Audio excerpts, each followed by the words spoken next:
एक भिखारी की कहानी। एक बार की बात है। एक छोटे से गांव में रामलाल नाम का एक भिखारी रहता था। वह बचपन से ही अनाथ था और गांव गांव घूमकर भीख मांगकर अपना पेट भरता था।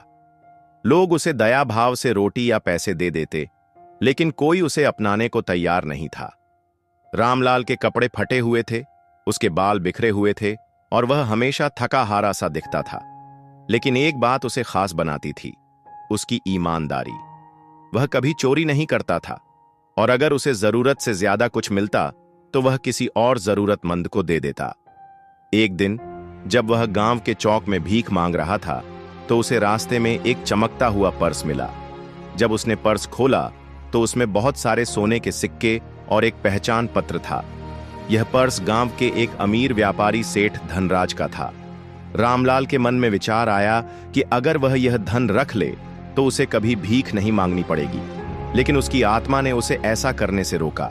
उसने तय किया कि वह पर्स लौट आएगा। वह सीधा सेठ धनराज के घर पहुंचा और पर्स लौट आया।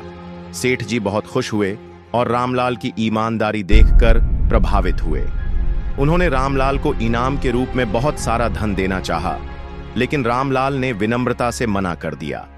सेठ धनराज ने सोचा, ऐसा ईमानदार इंसान बहुत कम मिलता है। उन्होंने रामलाल को अपने घर में काम करने का प्रस्ताव दिया। अब रामलाल को भीख मांगने की जरूरत नहीं थी। उसने सेठ के घर पर मेहनत से काम किया और कुछ ही वर्षों में अपने हुनर से व्यापार में भी मदद करने लगा। धीरे धीरे रामलाल की स्थिति बदल गई। वह अब एक सम्मानित व्यक्ति बन गया था। उसकी ईमानदारी और परिश्रम ने उसे एक सफल इंसान बना दिया। यह कहानी हमें सिखाती है कि ईमानदारी और परिश्रम का फल हमेशा मीठा होता है। चाहे परिस्थितियां कितनी भी कठिन क्यों न हो, अगर हम सही राह पर चलते हैं तो किस्मत भी हमारा साथ देती है।